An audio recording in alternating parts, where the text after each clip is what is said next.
Abra aí a sua Bíblia no Evangelho de João, Novo Testamento. Você vai lá encontrar Mateus, Marcos, Lucas e João.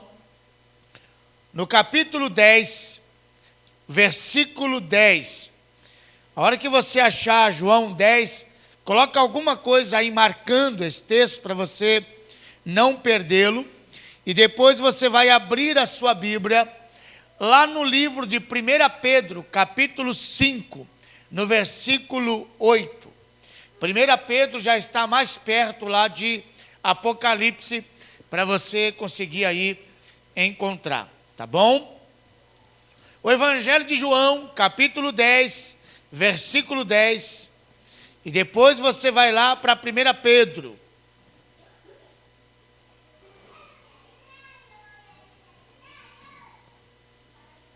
Primeira Pedro, capítulo 5, versículo 8. Amém? Você já encontrou? Nós vamos ler a palavra de Deus e vamos ouvir uma mensagem que entendo que vem do Senhor. Então, nesse momento, não permita nenhuma distração. Pode até fechar a porta aí. Não permita nenhuma distração. Use seu celular agora apenas para você conferir na Bíblia. Nada mais do que isso, não é? Não permita que o teu aparelho celular aí com WhatsApp e outra coisa, tire você agora, tire a sua atenção de você ouvir a palavra do Senhor. Então use para que você possa ler esse texto bíblico e vença essa tentação de querer olhar uma outra coisa que agora não é o momento para você olhar. Você vai ter outro momento depois para isso. A palavra do Senhor lá em João, no capítulo 10, lá no versículo 10, um versículo bastante conhecido, diz assim: o ladrão não vem, senão para roubar, matar e destruir.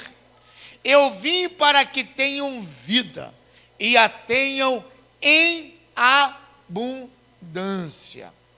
1 Pedro capítulo 5, no versículo 8 diz assim: sede sóbrios, vigiai, porque o diabo, vosso adversário, anda em derredor, bramando como leão, buscando a quem possa tragar.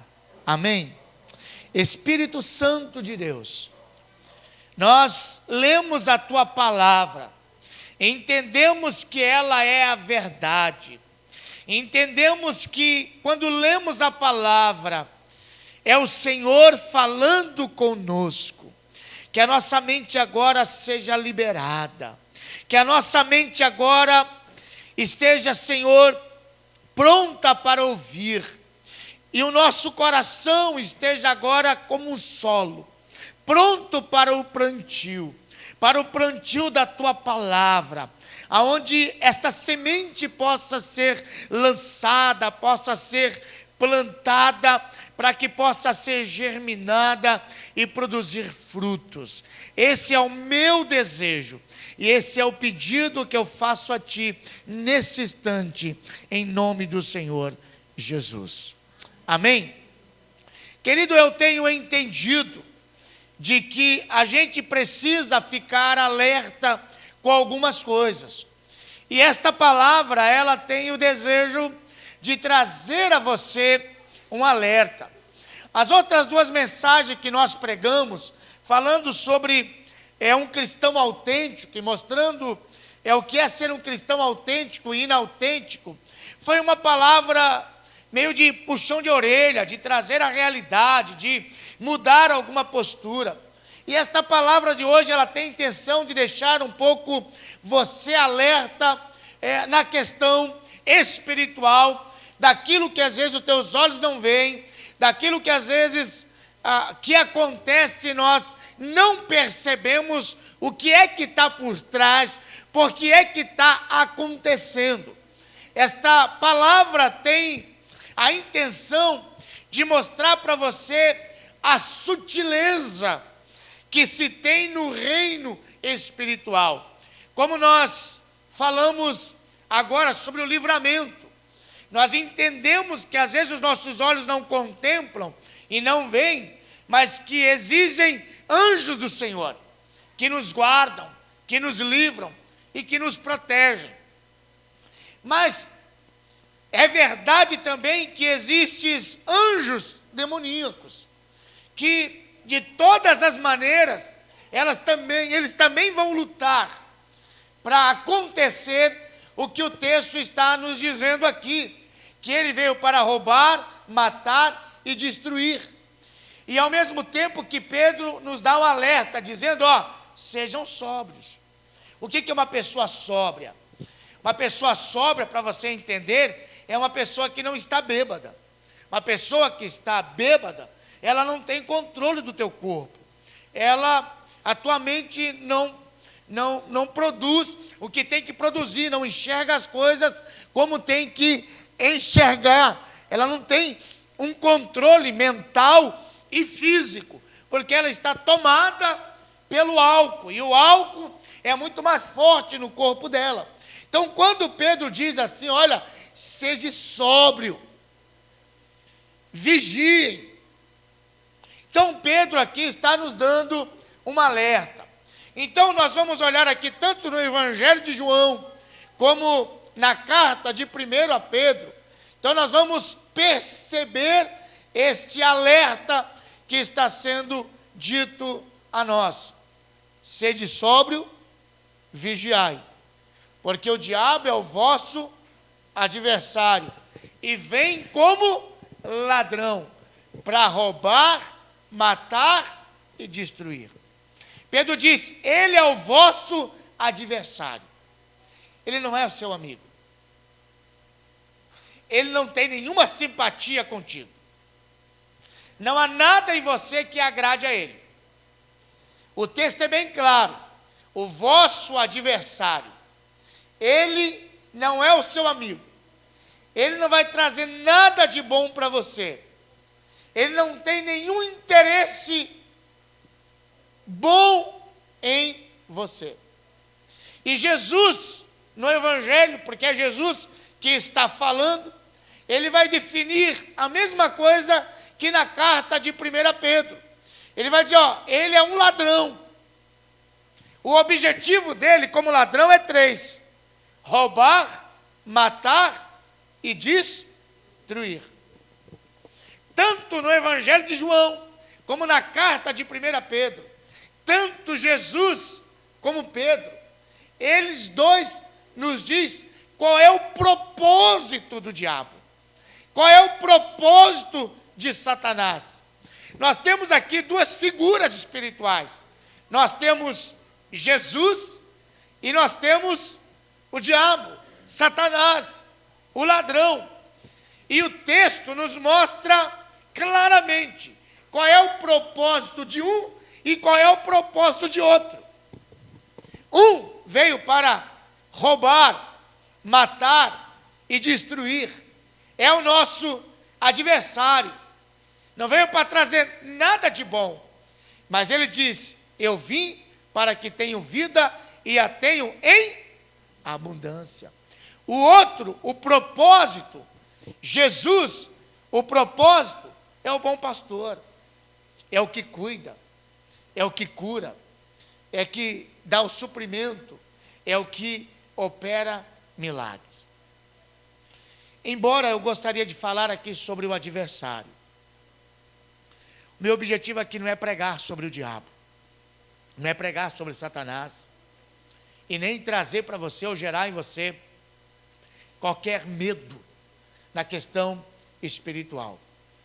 E não é aqui valorizar, mas como eu disse a você, o meu objetivo aqui é trazer uma palavra de ensinamento para que os teus olhos sejam abertos, para que a tua mente seja aberta, para que você fique esperto com algumas coisas e para que você até consiga entender. A minha oração é que conforme eu for falando aqui e lendo o texto aqui, os teus olhos, descortinem, abram-se, enxergue para algumas coisas tão sutis que às vezes estão acontecendo e você ainda não se deu conta. Que você entenda, perceba e que o Espírito Santo de Deus vá abrindo teus olhos, a tua mente, o teu coração e que vá se descortinando esta verdade como palavra de Deus na sua vida. Então eu quero falar um pouquinho sobre este adversário que Jesus chama de ladrão, Pedro chama de nosso adversário, que age de maneira tão sutil. E eu queria então falar algumas coisas aqui de que ele já fez e como é que ele fez, para que a gente fique esperto. Mas antes, eu quero deixar duas coisas aqui bem claras, que você possa entender. A primeira delas é que se você não crê, ou se você não acredita, em nada muda essa batalha espiritual que nós enfrentamos. Eu não creio, pastor. Se você crê ou não, a gente respeita a posição e devemos respeitar a posição. Mas se eu creio ou eu não creio, se eu acredito ou eu não acredito, isso não vai mudar em nada. Ele vai continuar existindo, ele vai continuar agindo, roubando, matando e destruindo. É a mesma coisa da lei da gravidade. Se você pegar uma criança pequena, ela não sabe o que é a lei da gravidade. Mas se ela subir em um lugar alto, e ela não tomar cuidado, ela vai cair dali, e mesmo ela não sabendo a lei da gravidade, ela sendo inocente a respeito da lei da gravidade, isso vai livrar ela? Ela vai cair, ela vai se machucar, porque existe. Ela sabendo disso ou não, ela tendo conhecimento disso ou não, ela tenha aprendido a respeito disso ou não.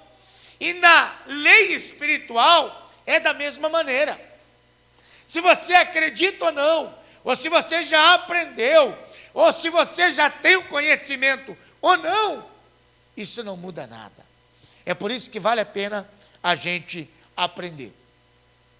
A segunda coisa que eu quero dar aqui como introdução é que nós também não podemos entrar no extremismo de que todas as coisas necessariamente sejam demoníacas em sua origem em qualquer lugar ou caso. A gente também não pode entrar para o extremo, achando de que tudo é o diabo, de que caiu alguma coisa em casa, em nome de Jesus. Nós temos que tomar cuidado. É por isso que é importante o conhecimento. Para a gente tomar cuidado de que existe, existe. Mas que também a gente não pode, entrar no extremismo. É claro que tem coisas que às vezes nem é do diabo, mas ele se aproveita. Às vezes, por isso que a gente diz que o diabo ele é legalista. Ele trabalha na base da legalidade. Aquilo que a gente dá para ele. Então é por isso que é importante a gente entender de como o diabo age de maneira sutil, para que a gente possa se precaver, se preparar, ficar esperto contra essas ciladas do diabo sobre a nossa vida, em nome de Jesus. Como Satanás fez o homem cair? Como que Satanás fez o homem cair? Para nós entendermos um pouquinho, eu queria que você abrisse a tua Bíblia, lá no livro de Gênesis, o primeiro livro da Bíblia, lá no capítulo 3, no versículo 1. Nós temos esta história registrada nesse livro, nesse capítulo, de como Satanás fez o homem cair. Quando Deus construiu o Jardim do Éden, um lugar maravilhoso e bonito, aonde nós iríamos morar. E lá Deus colocou um casal, que nós entendemos, chamado Adão e Eva, eu creio, literalmente desta maneira. E esse casal, então, seria o grande responsável, e foram, né? Mas seria o responsável que a terra fosse populosa, mas de uma maneira perfeita, de uma maneira sem pecado. Isso acabou acontecendo, mas não aconteceu como Deus gostaria que acontecesse, porque lá no Jardim do Éden, Adão e Eva desobedeceram, pecaram. Quem é que fez isso? Satanás. Satanás fez com que eles pecassem. Então nós vamos entender como Satanás fez o homem cair. Em Gênesis capítulo 3, versículo 1, diz assim: ora, a serpente era o mais astuto ou sagaz de todos os animais selvagens ou selváticos que o Senhor Deus tinha feito. Ok? Se nós entendermos algumas palavras que estão nesse texto, se nós entendermos as definições de algumas palavras que estão aí, automaticamente nós já vamos começar a tirar conclusões de como Satanás trabalha. A primeira que nós vamos ter que entender é a palavra serpente, que quando fala hoje, não é? Não sei você, eu tenho horror à cobra, né? Não gosto de ver nem a revista, televisão, só de falar já me arrepia, não é? A impressão que já anda por aqui. Não gosto nem de ver, quanto menos falar. Mas quando a gente fala de serpente, quando fala, a gente já pensa no animal asqueroso. Me perdoa o Fernando aqui, né? Fernando trabalhou ali no Butantã, queria me levar uma vez. Pastor, te levar para conhecer o Butantã. Falei, Fernando, muito obrigado, dispenso o convite, não é? Mas a gente pensa, para mim, é um animal horrível, asqueroso. Quando a gente fala de serpente, só que essa serpente aqui, o texto diz que era um animal selvático, ou um animal de selva. Então, a serpente, ela não andava como anda hoje. E ela não era de aparência como era hoje. É bem provável que ela talvez fosse um animal de 4 patas, ou que andasse dessa maneira. Se nós olharmos lá em Gênesis 3,14, se você der uma olhada aí em Gênesis 3,14, você vai perceber que essa figura que ela é hoje, foi uma maldição de Deus sobre a vida dela. Não é? Quando Deus falou, Adão, você pecou, então para o pó agora você vai voltar, você vai morrer. Eva, você pecou, agora você vai ter parto, vai sentir dor. A serpente, você foi usada aí, agora você vai se rastejar, vai comer o pó da terra, então o teu ventre vai andar arrastando na terra. Então a ideia nos dá de que a serpente não era dessa maneira. Até porque a palavra serpente, neste contexto, no original, significa brilhante, belo. Então não era algo assustador. Tipo, se uma serpente vier falar com você hoje, rapaz, se a serpente aparecer em você, você corre. Agora, se falar contigo, você corre 10 vezes mais. Então, esse animal que Eva conversou, não era um animal asqueroso, não era um animal feio, não era um animal nojento, era algo brilhante, belo. Uma outra palavra que nós precisamos entender aqui é a palavra sagaz ou astuto. Esta palavra sagaz, astuto, ou vem de ser inteligente, sagaz, de perceber, de ficar esperto. Esta palavra sagaz aqui, ela não tem interesse ou de falar de ser inteligente, esperto, mas esta palavra é definido como gracioso, amável, algo que não assusta. Veja, nós temos um animal que é belo, brilhante. Nós temos um animal que é amável, gracioso.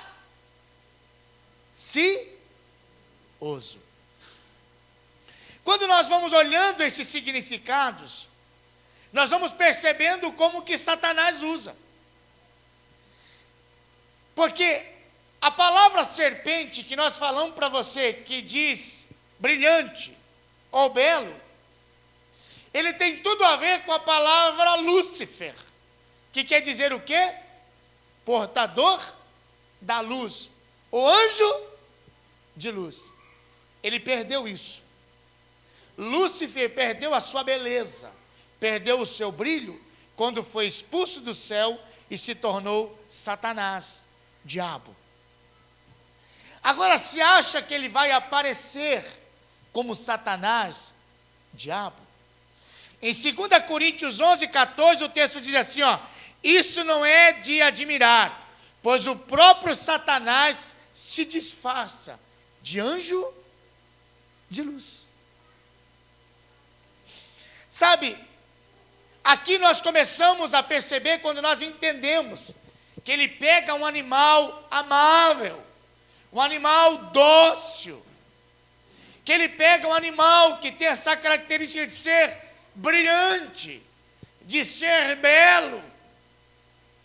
Aí nós começamos a perceber de como Satanás, ele é esperto na sua ação, de que ele não vem com coisas que nos assustam, ele não vem com coisas que são ruins. Eu sempre costumo dizer, e eu dizia muito isso quando era pastor de jovem, Satanás jamais vai me tentar na gula para eu comer frango. Vai. Porque ele é esperto.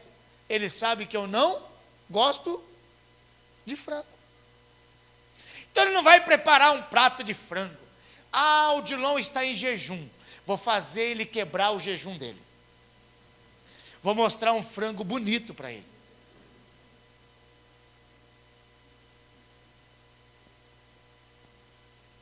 Mesmo sem jejum, com fome, não me atrai, não gosto. Então ele é esperto, ele é inteligente, ele então é sagaz. Aqui nós começamos a ver quais são as suas estratégias para cumprir o seu propósito que foi dito lá atrás: roubar, matar e destruir. É por isso que Pedro diz: olha, sede sóbrio, vigiem, porque o adversário anda ao derredor, bramando como leão, buscando a quem possa tragar. Seja sóbrio. Nem tudo que é bonitinho, nem tudo que é belo, nem tudo que é gostoso, nem tudo que aparentemente parece ser bom é de Deus. Porque ele não vem com coisas para te assustar. Ele não vai aparecer para você de maneira feia. Ele não vai aparecer para você de uma maneira que você recuse logo de cara. Mas ele aparece sutilmente. E aqui nós vamos vendo. Eu vou dizer algumas palavras aqui, quero que você guarde bem essas palavras. O que tudo indica aqui no texto de Gênesis, o que tudo indica é que ele estudou o homem e a mulher para ver como poderia fazê-los pecar e se rebelar contra Deus. Guarde esta palavra. Ele estudou. Ele não foi Eva na primeira oportunidade. A ideia, pela sutileza que ele estudou o casal. Essa palavra é muito importante você guardar, porque ele estudou o casal para ver quem é que talvez está mais propenso a essa desobediência. E é interessante que dá a impressão, e aí a gente vê a conclusão, de que ele estudou e talvez ele percebeu que a Eva era muito mais fácil iludi-la para que ela comesse diretamente do fruto, e de que Adão era muito mais fácil ser induzido pela Eva do que por ele.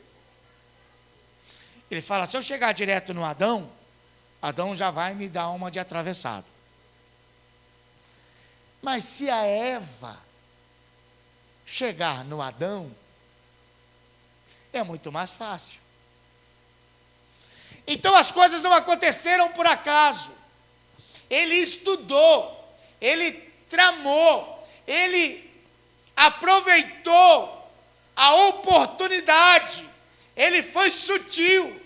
Então ele percebeu, Eva tem esse ponto fraco, guarda esta palavra, e Adão tem esse ponto fraco.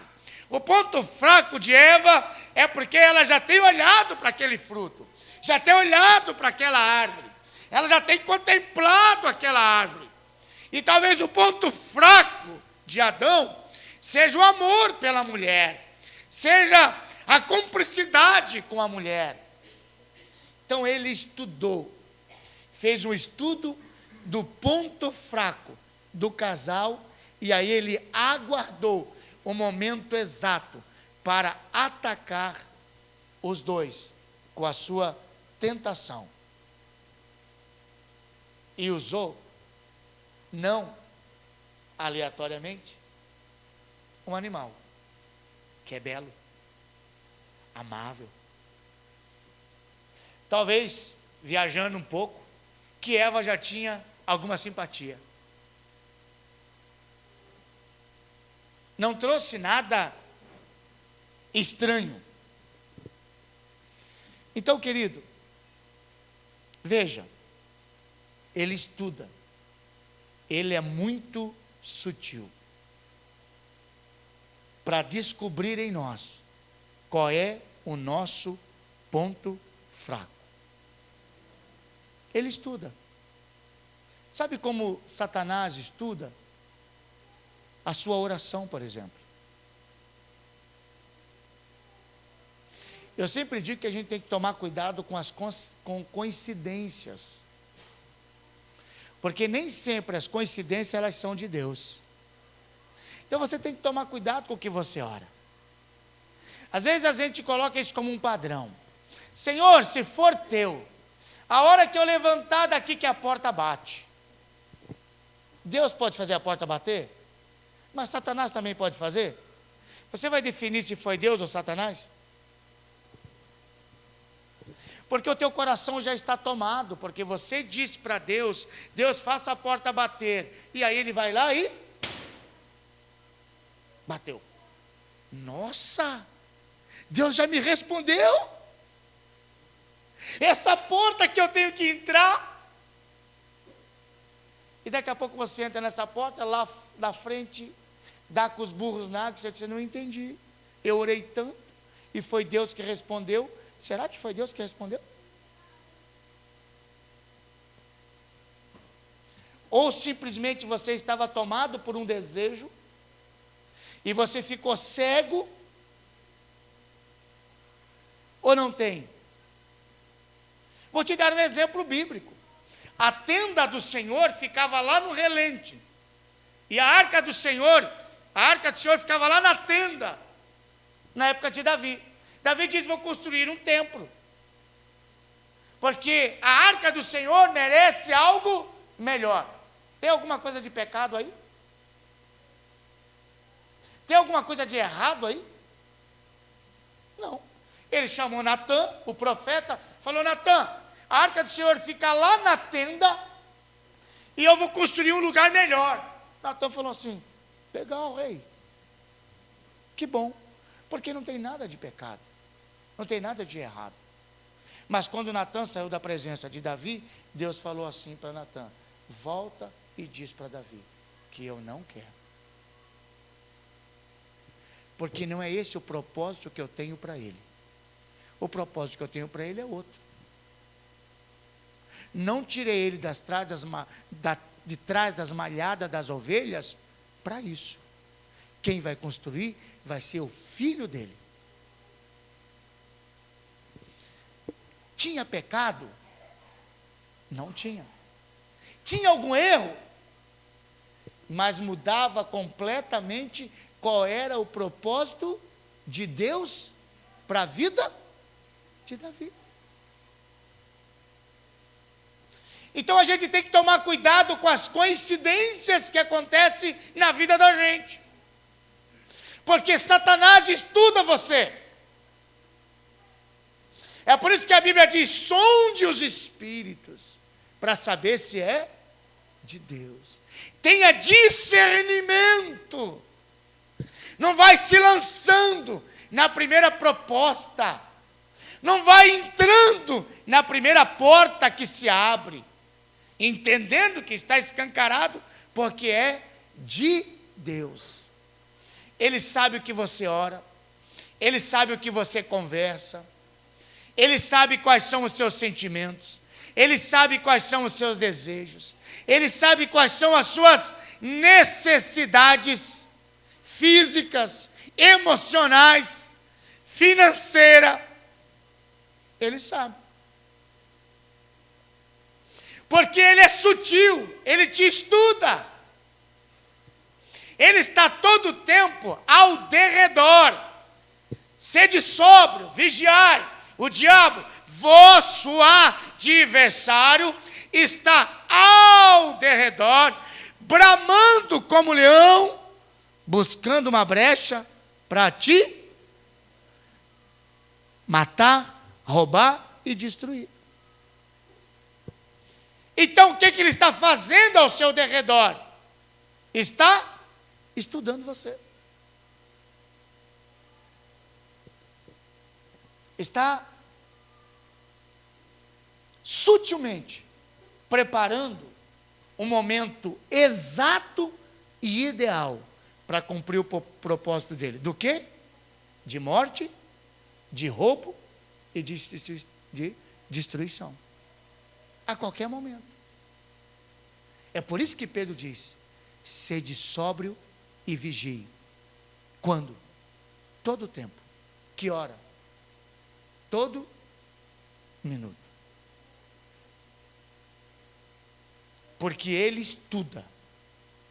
E ele estuda qual é o nosso ponto fraco. Eu quero levar você a entender melhor isso. Queria que você abrisse a sua Bíblia, lá no livro de Juízes, para que você possa entender de maneira prática, olhando a vida de uma pessoa. Abra lá no livro de Juízes, por favor. Eu quero que você abra primeiro no capítulo 13, e já estou caminhando para encerrar, ok?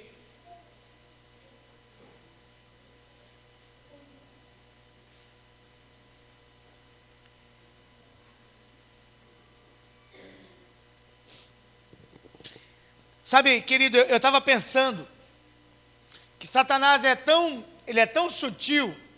Eu não sei se você já percebeu isso, mas tem pessoas que têm, a gente sempre diz que às vezes um abismo chama outro abismo, mas tem pessoas que têm facilidade de enxergar as coisas que outros não enxergam, de ver, tanto para o lado positivo quanto negativo. E isso é tão sutil às vezes eu percebo isso na vida da igreja. Você já percebeu que quando tem gente que quer falar mal de alguém ou da igreja, ele sabe para quem falar? Ele não fala para todo mundo. Você já viu ele falar isso para o pastor? Ou para alguém que anda do lado do pastor que defende? Não. Ele procura quem? Um outro que ele percebe que também não está concordando igual ele. Isso é de uma maneira sutil. E às vezes a gente não percebe isso. E às vezes a gente não percebe que isso até é um reino espiritual, até porque ele veio para roubar, matar e destruir. E uma das estratégias que ele tem é a divisão. O que é a palavra divisão? Ter duas visões. Quando ele consegue criar em você duas visões, ele te paralisa. Porque a dúvida, a incerteza nos paralisa. E às vezes a gente não entende isso. E às vezes sutilmente começa a acontecer essas coisas na vida da igreja e a gente não percebe. Então, quando as coisas começarem a acontecer, seja no âmbito da fofoca, qualquer outra coisa, a pergunta que você tem que fazer é João 10:10. O ladrão veio para roubar, matar e destruir, mas Jesus veio para trazer vida e vida em abundância.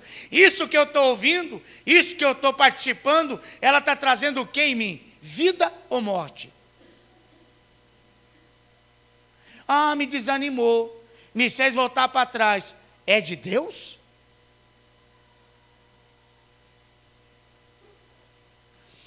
Porque o ladrão veio senão para roubar, matar mas Jesus veio para trazer vida, vida em Então as coisas que a gente recebe, que vem do Espírito Santo de Deus, as coisas que Deus nos traz, ela não vem para a morte, a não ser que seja pecado. Então quando você está hoje no âmbito da igreja, e você olha as coisas acontecendo, e você participa de algumas coisas, sejam elas positivas ou negativas, você tem que entender qual é o propósito que está vindo sobre a tua vida e o que é que está produzindo em você. Vida ou morte. Porque se é morte, esse propósito não é de Jesus. Se é vida e vida em abundância, esse propósito é um propósito de Jesus. E às vezes a gente não entende isso sutilmente. Aí às vezes fica um disse-me disse. Aí é um que se junta com o outro. E às vezes a gente não entende que isso é um propósito, é uma astuta do diabo. E às vezes só quem perde é a gente mesmo. Só que a gente não percebe. Às vezes você estava indo tão bem no ministério, você estava lá tão empolgado, tão firme. Aí alguém chega e diz alguma coisa negativa para você. Aí daqui a pouco você parou, fala, rapaz. Aí daqui a pouco você vai se esfriando, desanimando. Aí você acha que aquele irmão foi de Deus que te alertou. Mas como foi de Deus que te alertou se trouxe morte para você? Se fez você largar? Se fez você desistir? Se fez você voltar para trás? E se a palavra de Deus diz que Jesus veio para trazer vida, e trazer vida com abundância, e que o diabo veio para trazer morte, destruição e roubo, nós temos que definir o propósito. O Espírito Santo de Deus não vai produzir nada que seja propósito do diabo, matar, roubar e destruir. O Espírito Santo vai produzir em nós só aquilo que é propósito de Jesus, que é vida, e vida em todas as áreas da nossa vida. Isso é tão simples, mas quando nós não entendemos, nos tornamos uma presa fácil do inimigo contra a nossa vida, contra o nosso casamento, contra o nosso ministério e tantas outras coisas na nossa vida. Juízes capítulo 13. Achou aí? Eu vou lendo o texto e no próprio texto vou explicando algumas coisas para vocês. Juízes 13, depois nós vamos para o 16, ele conta a história de um homem que vocês talvez já ouviram falar, que chama-se Sansão. Já ouviram falar? O homem cabeludo, que foi enrolado por uma mulher, que cortou o seu cabelo, Sansão. Olha o que diz. E os filhos de Israel, o livro de Juízes, só para você entender um pouquinho, o livro de Juízes, ele vem logo depois do livro de Josué, porque quando Moisés tirou o povo do Egito, Moisés preparou Josué. E Josué não preparou ninguém. Quando Josué morreu, o povo então desobedeceu a ordem do Senhor, foram para o mundo da idolatria, e aí entra a era dos juízes. É a era dos juízes, o livro de Juízes, ele é fácil de entender, porque ele é um círculo, e vamos dizer meio um círculo vicioso. O livro de Juízes começa assim: Josué, o povo desobedeceu a Deus. E porque o povo desobedeceu a Deus, o povo então foi para uma escravidão. E lá na escravidão, o povo clamou ao Senhor. E o povo clamando ao Senhor, ele levantou um juiz. Então, quando tinha juiz, o povo era fiel a Deus. Quando o juiz morria, o povo desobedecia a Deus. Por causa da desobediência a Deus, o povo ia para a escravidão. Aí o povo na escravidão clamava ao Senhor. Aí Deus levantava um juiz e o povo ficava feliz a Deus. O juiz morria, o povo desobedecia a Deus. Ia para a escravidão. Clamava ao Senhor. Deus levantava o juiz. Se você for ler o livro de Juízes, isso define, é o que o livro de Juízes.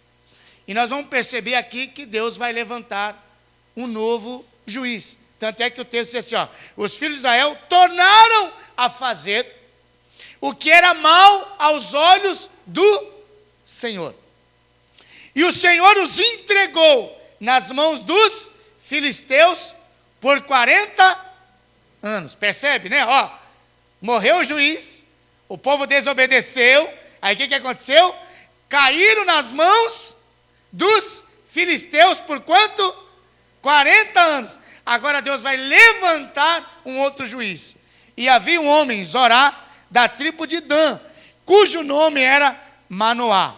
E a sua mulher, presta atenção, e a sua mulher, sendo estéril, não podia ter filhos. Então, o anjo do Senhor apareceu a esta mulher e disse-lhe: eis que agora é estéril, e nunca tens concebido. Porém, conceberá e terás um... Olha, o que nós estamos presenciando aqui? Um milagre. O que nós estamos presenciando aqui? Um propósito de Deus. A mulher é estéril, não pode ter filho. Vem um anjo do céu e diz: olha, você vai ficar grávida. Então nós temos aqui um milagre de uma gravidez e temos um bebê que vai nascer com um propósito celestial.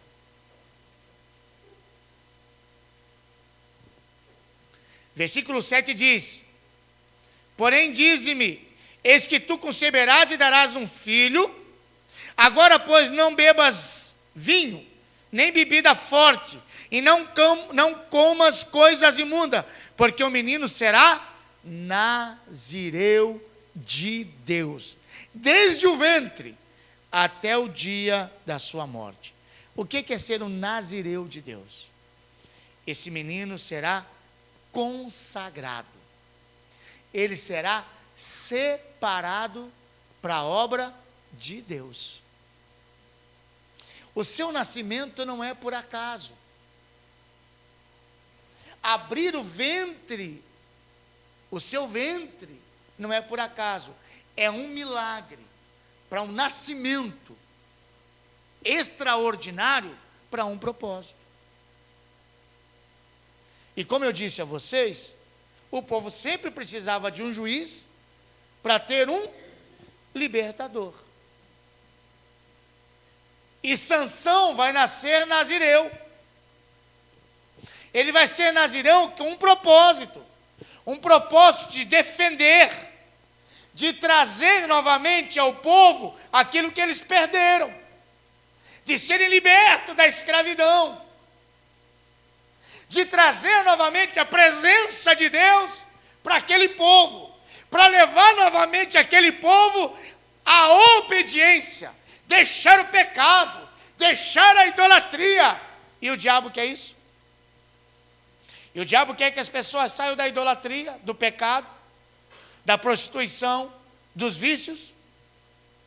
O diabo quer que você encontre a luz, que você entregue de fato e de verdade a sua vida a Jesus. O diabo quer que você abandone os pecados da sua vida. Não. Olha o capítulo 16. Começa lá no versículo 1, ó. E foi Sansão a Gaza e viu ali uma mulher prostituta e entrou lá. A impressão que a primeira coisa que o diabo descobre aqui é o ponto fraco de Sansão. Mulher. Todos nós temos ponto fraco. E o primeiro ponto fraco, talvez, que ele percebe aqui, é que Sansão entrou lá com uma prostituta, o diabo já sondou, estudou ele, falou o seguinte: o cara é fortão, é separado, para idolatria ele não vai. Fazer outra coisa ele não vai. Ah, mas o cara gosta de mulher. Olha o versículo 4. E depois disso aconteceu que se afeiçoou a uma mulher do vale de Soreque, cujo nome era, e não era mulher para ele se apaixonar. Era uma mulher que foi dito que essas mulheres não era para ele ter contato. Mas percebe aqui que o texto diz: ele se afeiçoou, foi fisgado. O seu coração se apaixonou. Você que já está apaixonado, já se apaixonou alguma vez, sabe o que a paixão faz com a gente. O amor não. Porque ao contrário que digam, amor não é cego. Pelo contrário, o amor enxerga muito bem, obrigado. Quem é cego é paixão. Quem é cego é paixão. Então ele se afeiçoou a uma mulher chamada Dalila. Então, olha, presta atenção. Então os príncipes dos filisteus subiram a quem? A ela. Eles disseram: persuade-o. Olha aqui, nós precisamos matar esse cara. E o diabo está por trás. Esse vai ser o libertador. Esse cara vai trazer aqui uma nova onda espiritual para o povo. Nós precisamos acabar com ele. Qual é o ponto fraco dele? Satanás fez um estudo. É a mulher. Mas quando ele se apaixonou por uma mulher, logo em seguida, os caras procuraram quem? Procuraram ela. Já é uma mulher que não tem muito caráter, fácil de se vender. Chegaram nela, subiram a ela e lhe disseram: persuade-o e vê em quem consiste a tua grande força e como poderíamos assenhorar-nos dele. Em outras palavras, como que nós podemos acabar com ele? E amarrá-lo, para assim afligirmos, e daremos, cada um de nós, 1.100 moedas de prata. Veja, como é que nós podemos pegar ele, amarrar ele e maltratar ele? Qual é o objetivo do diabo? Roubar, matar e destruir. O que ele vai roubar, matar e destruir? Tudo aquilo que é propósito de Deus. Você é bênção de Deus? Seu casamento é bênção de Deus? As suas finanças são bênção de Deus? Os seus filhos são bênção de Deus? Então, tudo que venha contra esses, que seja para roubar, matar e destruir, vem de Deus? Não vem de Deus. Agora, talvez, quais são as estratégias que estão sendo usadas? Pastor, mas está acontecendo isso. Na minha vida, no meu casamento, nos meus sentimentos, eu tenho percebido isso. Aí você tem que parar e entender quais são as estratégias sutis que estão sendo usadas para isso. Em outras palavras, qual é a porta que está aberta, que está dando entrada para isso acontecer? Porque você precisa fechar essa porta e dizer: aqui não, capeta.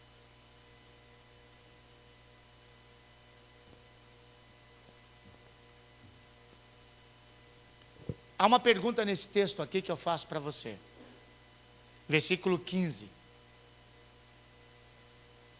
Então ela lhe disse quem? Sansão. Como dirás?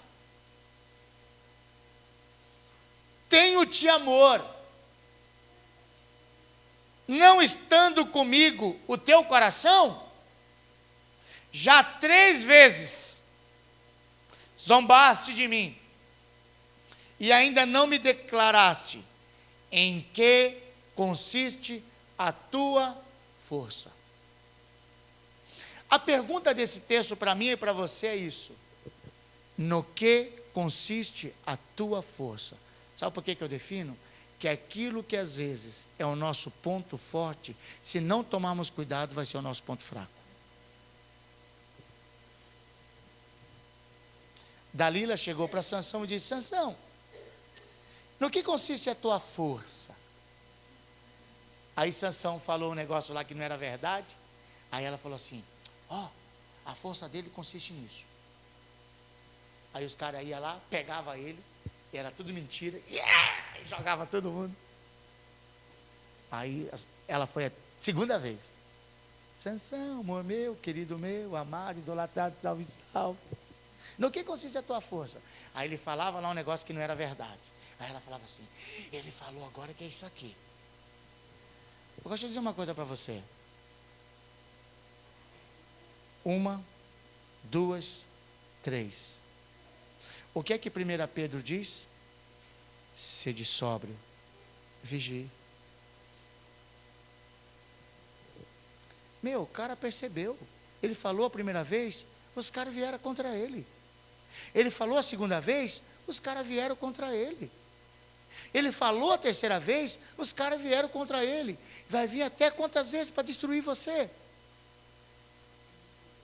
Já aconteceu a primeira vez, já aconteceu a 2ª vez, vai ter que acontecer quantas vezes?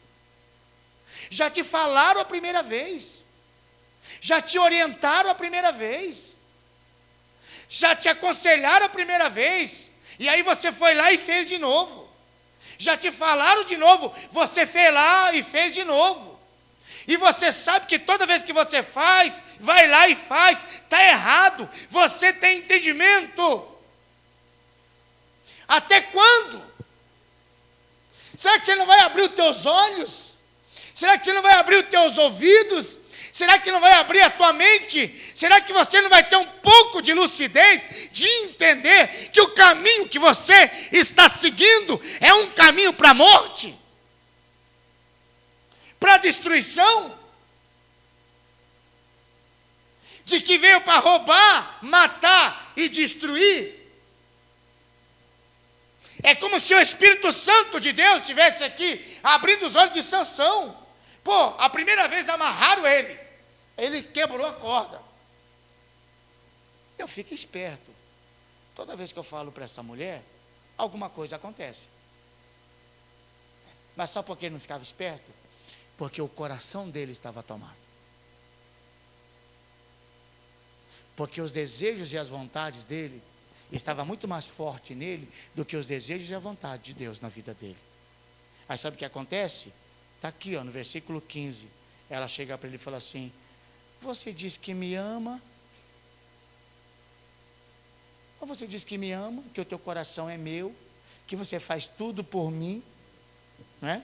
É bem parecido com o casalzinho de namorado, o homem, quando quer catar a mulher. Não é isso? Mas você diz que me ama?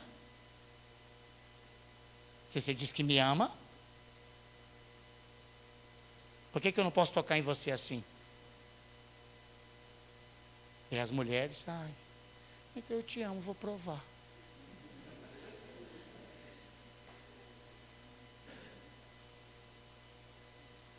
Prova de amor é dizer não. Prova de amor é quando o cara faz uma proposta como esta e você diz para ele: você está aqui, olha lá, está vendo?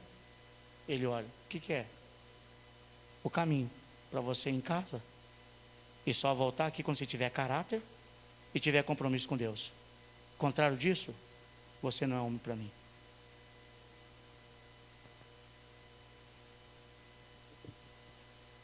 Aí entra numa prova de amor, sexo ilícito, sexo antes do casamento, mas ninguém vê.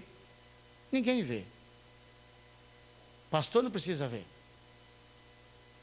O mais importante de todos ver é aquele que está no céu. É que eu te abençoa ou que não te abençoa. É Ele que vê. Se esconde dos homens, mas não esconde de Deus. Aí não entende. Porque as suas orações não são ouvidas, porque o seu ministério não prospera, porque as coisas não acontecem, porque as portas não se abrem. Por quê? Porque você não vigiou, não orou. E o ladrão veio para roubar, matar e destruir. Aí você não consegue, porque não consegue entender porque que as coisas não prosperam. Sabe por que não prosperam? Porque aquilo que está debaixo de maldição não prospera, porque debaixo de maldição estou obedecendo a um ser espiritual que não é Deus, que é Satanás, que é o diabo, e ele só traz morte, roubo e destruição. Agora, se eu estou debaixo da promessa de Deus, da obediência a Jesus, aí vem bênção, e vem bênção em abundância. E é interessante que o texto diz, ele veio para roubar, matar e destruir. É definido em 3. Agora, quando Jesus define, ele não define 3. Ele diz, virá vida e vida em abundância, em todas as áreas, sobre a sua vida, além daquilo que você pode pensar, pedir ou imaginar. É só ser inteligente.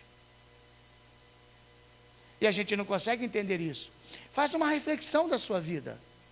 O que é que está se produzindo na tua casa hoje, na tua empresa, no teu casamento? Está se produzindo vida e vida em abundância ou está produzindo morte, roubo e destruição? E aí você vai definir quem é que tem esse propósito e quem é que tem esse propósito. Mas se está acontecendo isso daqui, então você tem que fazer uma reflexão e perceber por que está acontecendo isso.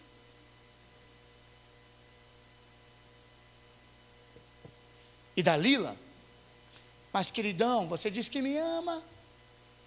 Está aqui, ó. Tenho-te amor, não estando comigo o teu coração, já 3 vezes zombaste de mim. Olha que petulância. 3 vezes zombaste de mim. A mulher está tentando matar o cara. Está traindo o cara. Olha que palavra sutil do diabo. 3 vezes zombaste de mim. Olha o que acontece no versículo 16. E sucedeu o quê? Importunando a ele todos os dias. O que é a palavra importunando? É uma estratégia do diabo. Todo dia aquela goteira. Pim, pim, pim. Não há um ditado que diz: água mole em pedra dura, tanto bate até que fura. Olha aqui para mim. Olha para mim, aqui na bolota dos meus olhos. O diabo não tem pressa para destruir a tua vida. A única coisa que ele quer é destruir. Ele não está com pressa. Ele quer destruir. Então, se você não prestar atenção, ele vai bater hoje. E você não abre. Não tem problema. Amanhã vai bater de novo. E você não abre. Sabe por quê? Ele vai ficar até uma hora que o teu desejo, a tua vontade, a sua necessidade. E se você não ficar esperto, vai chegar uma hora que ele vai bater, você vai abrir e ele vai destruir você. Ele não tem pressa para destruir você. Aí ele vai dizer, importunando todos os dias, com as suas palavras, e molestando a sua alma, se angustiou até a morte. E olha o que diz aqui o versículo 17. E descobriu-lhe todo o seu coração. Sabe o que é isso? Ele cedeu. Aquilo que era um mistério, aquilo que era um segredo, aquilo que era um propósito de Deus, só no coração dele, que não era para ser revelado, a paixão por uma mulher e a insistência, diz que fez com que o coração dele se abrisse.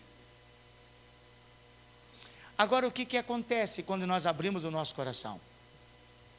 O que acontece quando nós abrimos e damos legalidade para o diabo? O que acontece quando nós não percebemos essa onda sutil do inimigo? Preste atenção. Versículo 21. Então os filisteus, diabos, vamos colocar aqui, pegaram nele, arrancaram-lhe os olhos e fizeram descer a Gaza, amarraram-no com as 2 cadeias de bronze e girava ele um moinho no cárcere.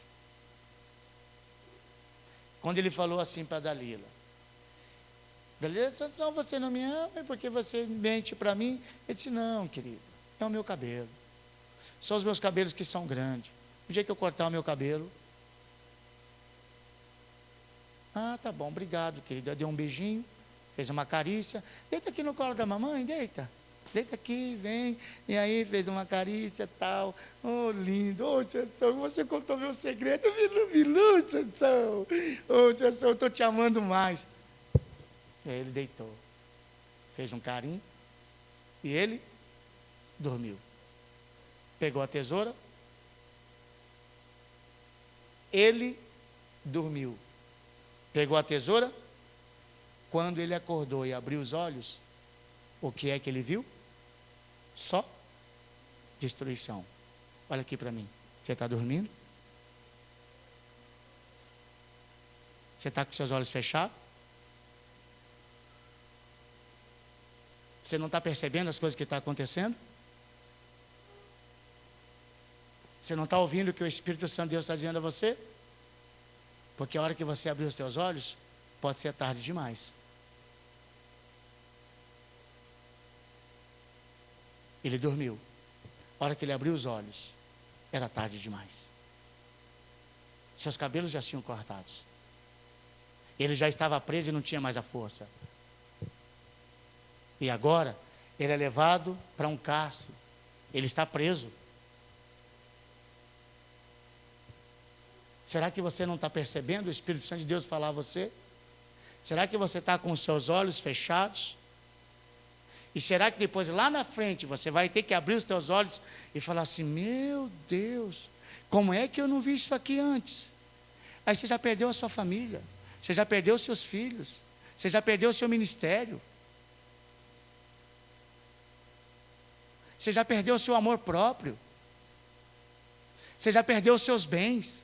Você já perdeu o seu emprego. Você já está amarrado. E aí você está no redemoinho assim, ó, só dando volta, e não produz nada, porque você está preso, porque você está amarrado. Ei, abre os olhos, abre a sua mente. O Espírito Santo de Deus está falando, está instruindo. Ei, abre os teus olhos antes que seja tarde demais. É um que fala, é outro que fala, para ouvir. Essas pessoas que estão falando, está produzindo o quê? Morte, roubo, destruição. Peraí, esse não é o propósito de Deus. Mas se é para produzir vida, para ouvir. Dá o mínimo de atenção. Porque senão você vai estar com os seus olhos fechados.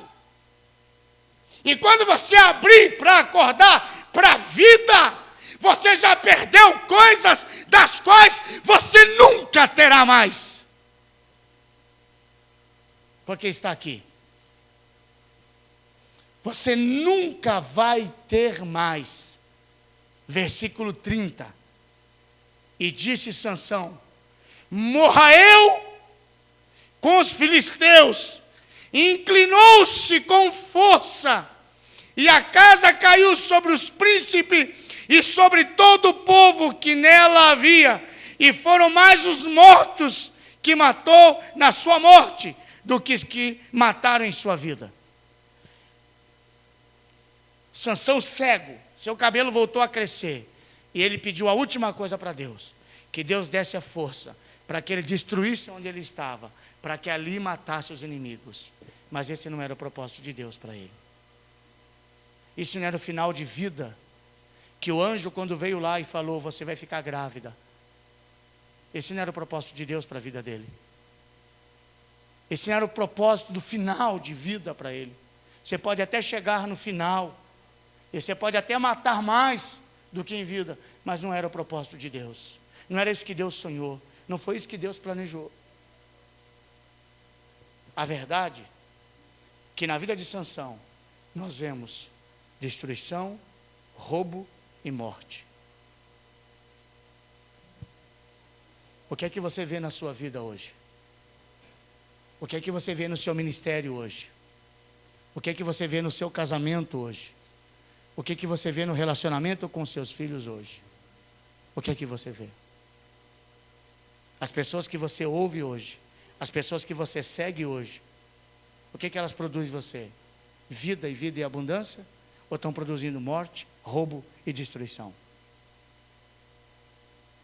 Como estão os teus olhos hoje? Os teus olhos estão fechados? Está se falando e você não ouve? Que hora você vai abrir os olhos? E quando você abrir esses olhos, quais serão as consequências? Deus perdoa pecado, perdoa todo e qualquer pecado. Todo em qualquer tempo. Mas a questão é as consequências desse pecado que vão permanecer. Eu espero que esta palavra gerada no meu coração, ela tenha trazido a você, esta manhã, conhecimento, entendimento. E como eu disse no começo da minha mensagem, enquanto eu estiver pregando, que os teus olhos sejam descortinados. Sabe por que eu falo descortinado? Porque quando Deus apareceu a Abraão, e Abraão disse: Senhor, eu não tenho filho, e Deus disse: eu sou El Shaddai, a culpa não está em mim, a culpa está em você. Ser perfeito e anda na minha presença. Aí nós vamos perceber lá na frente que Abraão andou e estava perto da bênção, mas ele não enxergava a bênção. Aí quando o texto diz que Ló, o seu sobrinho, que não era para estar com ele, porque quando Deus disse para ele: sai da tua terra e sai da tua parentela e vai para um lugar que eu te mostrarei, larga a tua família, é você, tua esposa e teus filhos. Quando Abraão, o texto diz, se separa de Ló, Ló vai para um canto, E Abraão vai para o outro, e a palavra Ló quer dizer cortina, quer dizer véu. O texto é bem claro a dizer. Quando Abraão e Ló se separam, logo em seguida o texto diz: e os olhos de Abraão foram abertos. E Deus disse: está vendo? Toda essa campina é a bênção que eu tenho para você. Abraão não mudou de lugar. Abraão não estava em outro lugar. Abraão estava no mesmo lugar. O que mudou foi a visão. O que mudou foi a maneira de enxergar. O que mudou é que antes os teus olhos estavam com véu, estavam cobertos, estavam fechados.